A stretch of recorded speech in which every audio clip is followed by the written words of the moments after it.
নমস্কার বন্ধুরা, আমি খুশি। কেমন আছো তোমরা সবাই? আশা করছি সুস্থ আছো, ভালো আছো। আমিও ভালোই আছি। আমার নতুন একটা ব্লগে তোমাদের সবাইকে স্বাগত জানাই। আজ শুক্রবার আর আজ অক্ষয় তৃতীয়া। তাই প্রত্যেক বছরই অক্ষয় তৃতীয়ার দিনে আমাদের দোকানে খুব ছোট্ট করে লক্ষ্মী গণেশ পুজো করা হয়।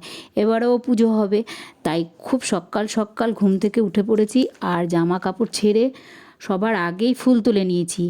আর দেখো, পুজোর বেলপাতা, দূর্বা, আম্রপল্লব, তুলসী পাতা সব কিছু গুছিয়ে রেখেছিলাম আমি আগের দিনই, তাও আবার বৃষ্টিতে ভিজে ভিজে।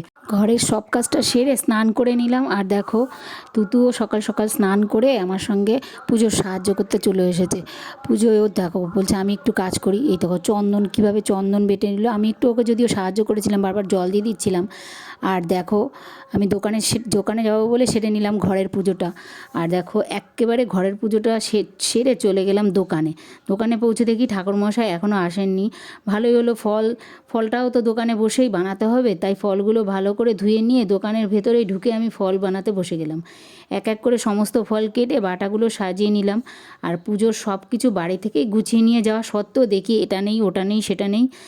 আমার দোকানের কাজে ছেলেপেলেগুলোকে দিয়ে এটা আনাচ্ছি একবার, ওটা আনাচ্ছি একবার, বলে গামছা নেই। তারপরে গামছা আনালাম, ঘটের গামছা নেই। একবার এই ফলটা নেই, একবার বলছি আতপ চাল নেই, আবার বলছি ধান আনিনি, আবার বলছি দুধ আনিনি বাড়ি থেকে। সব আবার এনে টেনে দিল। যাই হোক, তারপরে বসে গেল। মানে ঠাকুরমশাই দেখে এখনও আসছেন না। তারপরে আমি ছোট্ট জায়গা গোছাতে অনেকটাই অসুবিধা হয়েছে। কিছু কিছু জিনিস ভেতর দিকে রাখতে হয়েছে, আবার কিছু কিছু এই দিকের একটা দুটো বাটা এইদিকে রাখা হয়েছে সামনের দিকে ঠাকুরের, আর সব বাটা ভেতর দিকে রাখা হয়েছে, কারণ এতটুকুও জায়গা নেই। যাই হোক, ফল বানাতে বানাতেই এসে পড়লো ঠাকুরমশাই। ঠাকুরমশাই এসে দেখছে এখনও তো গোছানোই হয়নি। তো ঠাকুরমশাই কী আর করবে, এটা ওটা বলতে বলতে মানে পেপার চলে আসলো। আমাদের দোকানে যেই পেপারটা আসে সে পেপার চলে আসলো। তো ঠাকুরমশাই বলছে দে একটু পেপার পড়ে নিই। তো উনি চেয়ার পেতে চেয়ারে পেপার পড়তে বসে গেল। কিছুক্ষণ পেপার টেপার পড়ে এর মধ্যেই আমি সব কিছু গুছিয়ে নিয়েছি। আমি তো বলছি আমি সব কিছু গুছিয়ে নিয়েছি, কিন্তু এবার ঠাকুরমশাই পুজো করতে বসে কী কী পাবে না তারও আবার ঠিক নেই। যাই হোক, ঠাকুরমশাইকে বললাম যে আমার গোছানো হয়ে গেছে। এবার উনি বসলেন পুজোতে বসেই বলছেন যে আতপ চাল নেই। এবার আতপ চালটা তখন আনা হয়নি। এবার দোকানে ছেলেপেলেদের আমি আতপ চাল আনতে পাঠালাম। কোনো দোকানে আতপ চাল পাওয়া যায়নি। দোকানে খুঁজে খুঁজে ওরা আতপ চাল পায়নি। শেষে ঠাকুরমশাই বললেন যাক, না পাওয়া যাচ্ছে তাহলে গোবিন্দভোগ চালটাই আনা হোক। তারপরে আবার গোবিন্দভোগ চাল আনা হলো। তো এনে উনি কিছুটা জোগাড় টোগাড় করে পুজোতে বসে গেলেন। আর পুজো হচ্ছে, দেখো কেমন সুন্দর সাজিয়েছি আমরা লক্ষ্মী গণেশ। এটা দোকানেই থাকে এই লক্ষ্মী গণেশটা। যাই হোক, ওই দেখো তুতু এর মধ্যে ওর মায়ের সঙ্গে চলে এসেছে। আর কীভাবে দেখো ওর দাদা ওকে ওপর থেকে নামালো। আর ওর মা দেখো কী করছে। ওর মা ওই দোকানের সামনে যে কলা গাছ দুটো পোতা হয়েছিল না, সেই লাগানো হয়েছিল, ওই কলা গাছ দুটোর আমি নিজেই ঘরটা দিয়ে দিয়েছিলাম, সিঁদুরের ফোঁটা টোটা দিয়েছিলাম। ও ওখানে মালাগুলো লাগিয়ে দিচ্ছিল। আর দেখো ঠাকুরমশাই পুজো করে নিচ্ছে। এই ঠাকুরমশাই কিন্তু আমাদের বাড়িতে বিয়ের পর থেকে আমি দেখছি যে আমাদের বাড়ির সব পুজোই উনি করেন। তোমরা হয়তো আমার অন্য ছোটো মিনি ব্লগের মধ্যে দেখে থাকবে যে আমাদের বাড়িতে মনসা পুজো হয়েছিল। ওই প্রতি বছরই হয় ভাদ্র মাসের সংক্রান্তির দিন, ওই পুজোও উনি করেন। তোমরা হয়তো দেখেই থাকবে। তো যাই হোক, পুজো উনি করেন, না হলে ছোটোখাটো পুজো, লক্ষ্মী পুজো টুজো আমি নিজে একা একাই বাড়িতে ঘরে করি আর কি। এবারে দেখো, ঠাকুরমশাই নতুন খাতায় নাম লিখবেন। তার সিঁদুর আমি বাড়ি থেকে গুলে নিয়ে গেছিলাম, কিন্তু ওই সিঁদুরও হয়নি, আরও সিঁদুর গুলতে হয়েছে। তো ঠাকুরমশাইকে সিঁদুর গুলে দেওয়া হয়েছে। উনি কাজটা খাতায় নাম টাম লিখে সমস্ত কাজ শেষে সিঁদুরের কাজটা শেষ হয়ে যাওয়াতে হাত মুছে সিঁদুরটা রেখে দিয়েছিলেন। রেখে দিয়ে আমাদের নিয়ে অঞ্জলি দিতে শুরু করেছেন। আর ঠাকুরমশাইয়ের সঙ্গে সঙ্গে খুব সুন্দর করে আমরা অঞ্জলি দিয়ে নিলাম। আর শুরু হয়ে গেল এবার আরতি। আর আরতি করতে করতে ঠাকুরমশাই আরতি করতে দাঁড়িয়ে পড়লেন। আর আরতি শেষে প্রসাদের থালা নাড়িয়ে একটু প্রসাদ নিয়ে নিজেও খেয়ে আর আমাদের উপোসটা ভঙ্গ করিয়ে বাড়ি চলে গেলেন।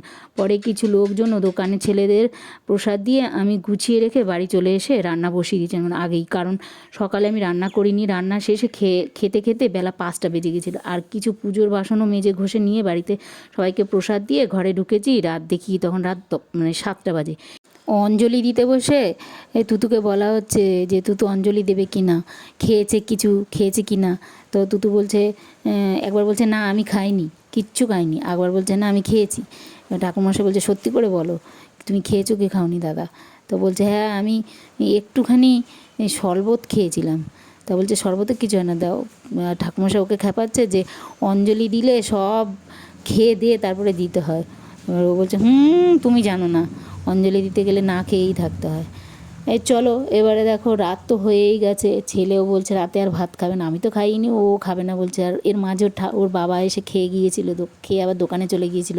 এবারে ছেলে বললো মা আমিও রাতে ভাত খাবো না, একটু আলু কাবলি করে দাও।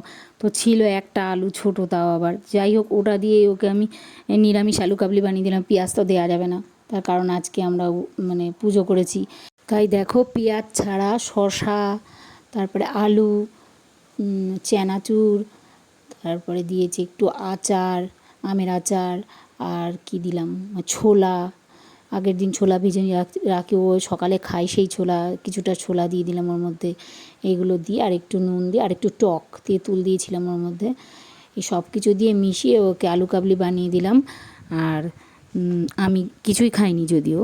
তো যাই হোক, আজকের ব্লগটা তোমাদের কেমন লাগলো তোমরা কিন্তু জানিও। আজকের এই পুজোর ব্লগটা তোমাদের কেমন লাগলো তোমরা কমেন্ট করে জানাবে কিন্তু। আর যদি আমার এই ভিডিওটা তোমাদের মন ছুঁয়ে যায় তাহলে চাইলে আমার চ্যানেলটা সাবস্ক্রাইব করে আমার পাশে থাকতে পারো। তাহলে আজকে এখানেই শেষ করছি। আগামী দিন আসবো নতুন একটা নতুন একটা ব্লগ ভিডিওর সাথে। সো সবাই ভালো থেকো, সুস্থ থেকো, আর আমার পাশে থেকো, আর অলওয়েজ হ্যাপি থেকো। Good night.